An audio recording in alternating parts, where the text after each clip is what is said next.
Welcome to our channel. Today we how to authenticate with Clerk in Next.js-style no-code apps, beginner guide step-by-step clearly.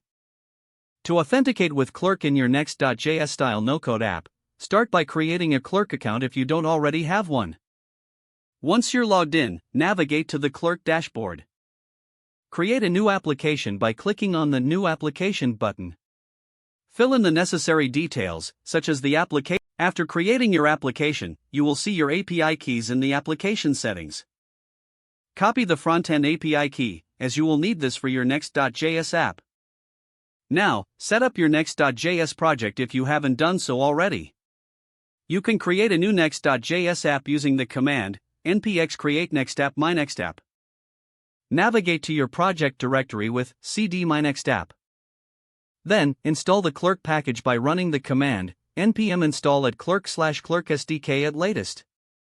Next, locate your pages/_app.js file in your Next.js project. Import the Clerk provider at the top of this file. Wrap your application component with the Clerk provider, passing the front-end API key you copied earlier. Your _app.js should now look something like this. Moving on, create a new page for the login feature. You can do this by creating a new file named login.js within the pages directory. Import the necessary Clerk components in this login.js file. Use the sign-in or sign-up components provided by Clerk according to your needs. You can customize these components to match your app's style if desired.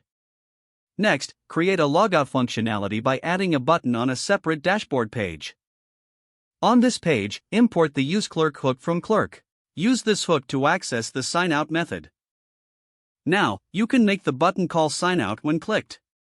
Test your application by running the development server with the command npm run dev.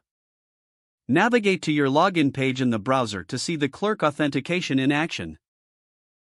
You should now be able to sign in, sign up, and log out successfully. Congratulations, you have integrated Clerk authentication into your Next.js style no-code app. If the page does not load, refresh the browser or try again in a private or incognito window. Don't forget to like this video and subscribe to our channel for more step-by-step tech guides.